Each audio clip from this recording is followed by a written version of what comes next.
Hello दोस्तों भैया, आज मेरे कमरे में सोने के लिए आ गए थे, लेकिन उनकी मौजूदगी की वजह से मैं वह सब काम नहीं कर पा रही थी जो मैं आमतौर पर रात के अंधेरे में करती हूँ, जिससे मुझे बहुत सुकून मिलता है। पर मुझे क्या पता था कि आज रात कुछ ऐसा होगा कि मैं पसीने से नहा जाऊंगी। उसने केवल 2 उंगलियों से मुझे पागल कर दिया। और अब यही सब मैं आपको अपनी कहानी में बताने वाली हूँ। मेरा नाम कविता है, मैं 30 साल की हूँ और अब तक अविवाहित हूँ। मैंने अभी तक शादी नहीं की है और सोच रही थी कि शायद शादी करूंगी भी नहीं। एक बार प्यार में धोखा मिला था और उसी दिन मैंने प्रेम करना ही छोड़ दिया था, क्योंकि मैंने ठान लिया था कि अब कभी किसी लड़के के चंगुल में नहीं, फंसूब नहीं की। मैं एक कॉलेज में प्रोफेसर हूँ, एक भारतीय लड़की हूँ, सुंदर, पढ़ी लिखी और स्मार्ट भी हूँ। मेरे तन मन में नए जमाने की खूबी है। लेकिन कल रात जो मेरे भैया ने मेरे साथ किया, उसके बाद से बहुत कुछ बदल गया है और मेरी सोच भी अब बदल गई है। अब मुझे लगता है कि अगर कोई अच्छा लड़का मिल जाए तो शादी कर लेनी चाहिए।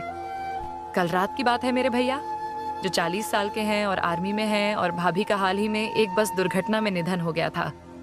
रात का समय था, हम लोग खाना खाकर कुछ देर टीवी देख रहे थे। फिर मैं और भैया छत पर टहलने गए। भैया ग्राउंड फ्लोर पर सोते हैं और मैं फर्स्ट फ्लोर पर मेरे बगल वाले कमरे में मेरा छोटा भाई सोता है। रात के करीब 1 बज चुके थे और हम दोनों नीचे आ गए थे।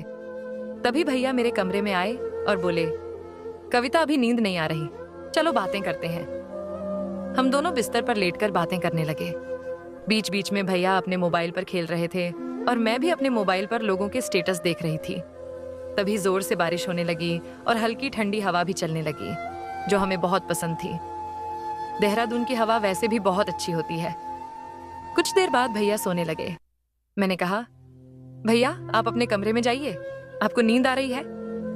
भैया नखरे करने लगे और बोले, कविता तंग मत करो ना प्लीज। ऐसा कहकर उन्होंने अपनी आंखें बंद कर लीं और 2 मिनट के बाद गहरी नींद में चले गए। मैं उठकर बाथरूम में चली गई और अपने कपड़े बदल लिए, क्योंकि मुझे टाइट कपड़ों में नींद नहीं आती। फिर मैं वापस आकर बिस्तर पर लेटी और मोबाइल पर कहानियां पढ़ने लगी। आजकल मुझे बहुत सारी बेहतरीन कहानियां पढ़ने को मिल रही हैं। मेरा भैया सो चुके थे और मैं वह सब नहीं कर पा रही थी जो मैं आमतौर पर रात के अंधेरे में करती हूँ, जब मैं अकेले सोती हूँ। लेकिन आज भैया की वजह से मैं ज्यादा कुछ नहीं कर सकती थी, इसलिए मैंने मोबाइल रखकर सोने की कोशिश की। लेकिन कहानी के विचार मेरे मन में घूम रहे थे और नींद मुझसे दूर हो गई थी। रात गहरी हो रही थी और मेरे मन में एक अजीब सी बेचैनी घर कर रही थी। नींद तो थी ही नहीं और दिमाग में वही कहानी चल रही थी जो मैंने सोने से पहले पढ़ी थी। उस कहानी ने मेरे अंदर एक अजीब सी हलचल मचा दी थी और मैं खुद को शांत नहीं कर पा रही थी। भैया पास में ही सो रहे थे और उनकी नींद की आवाज ने मुझे और भी उलझन में डाल दिया। अगर वे वहां नहीं होते तो शायद मैं खुद को उस कहानी का हिस्सा बना लेती और वह सब करती जो मुझे रात के अंधेरे में अकेले करने में सुकून मिलता है। लेकिन आज की रात कुछ अलग थी। मैं अपने नहीं ख्यालों में खोई हुई थी। तभी अचानक भैया ने करवट बदली और सीधे हो गए। मेरी नजर अनायास उस दिशा में पड़ी और जो मैंने देखा उससे मेरे पैरों तले जमीन खिसक गई। भैया ने बहुत पतली धोती पहनी हुई थी और उसकी वजह से कुछ ऐसा दिखाई दे रहा था कि देखकर मुझे शर्मा गई। मेरी स्थिति और भी जटिल हो गई थी। शर्माना तो दूर, मैं अपनी नजरें उस पर से हटा ही नहीं पा रही थी। मन में एक अजीब सी उथल पुथल चल रही थी। एक तरफ मैं खुद को काबू में रखने की कोशिश कर रही थी और दूसरी तरफ मेरे अंदर की बेचैनी बढ़ती जा रही थी। सच कहूं तो अब मुझसे और सहा नहीं जा रहा था। हर पल ऐसा महसूस हो रहा था कि अगर मैंने खुद को काबू नहीं किया तो कुछ भी हो सकता है और यह स्थिति मेरे लिए रुक पाना नामुमकिन होगा। मेरे दिल की धड़कनें तेज हो गईं और मन में डर समा गया कि अगर कुछ गलत हो गया तो भैया मेरे बारे में क्या सोचेंगे। भैया की नजरों में मैं कैसी नजर आऊंगी। इन सवालों ने मुझे और भी बेचैन कर दिया था। लेकिन दूसरी तरफ मेरे मन में एक गहरी इच्छा भी थी जो मुझे बार बार उस दिशा में खींच रही थी, जैसे कि जो कुछ भी मैं सोच रही हूँ उसे पूरा कर लो। मेरे अंदर की जद्दोजहद अब चरम पर थी।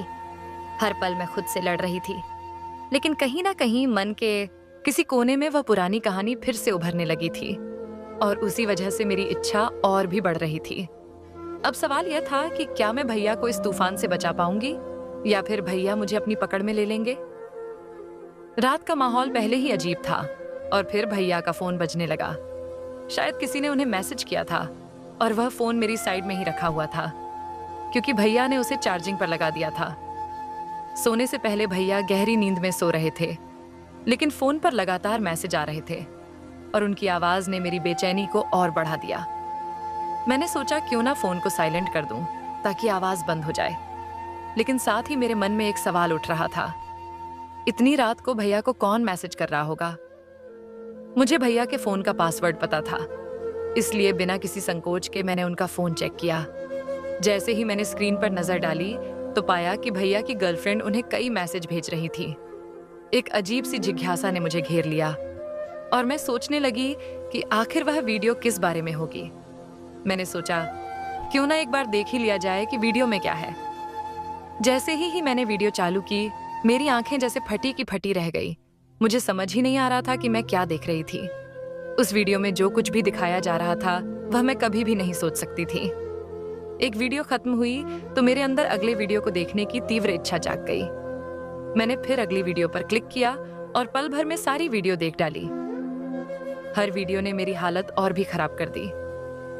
मुझे समझ ही नहीं आ रहा था कि मैं यह सब क्यों देख रही थी। मुझे यह इतना अच्छा क्यों लग रहा था। फिर भी मैं रुक नहीं पा रही थी। मेरे हाथ कांप रहे थे, लेकिन मेरी नजरें स्क्रीन से हटने का नाम नहीं ले रही थीं। हर गुजरते पल के साथ मेरी बेचैनी बढ़ती जा रही थी। मैं खुद से जूझ रही थी, ये क्या कर रही हूँ। यह सवाल बार बार मेरे दिमाग में गूंज रहा था, लेकिन अब मैं खुद को बेकाबू होते जा रही थी। वह वीडियो मेरे अंदर के तूफान को और बढ़ा रहा था। अब मेरे अंदर एक अजीब सी हिम्मत आ गई थी, या कहूं कि मैं अपनी इच्छाओं के सामने बेबस हो गई थी। मैंने फैसला कर लिया था कि जो होगा देखा जाएगा।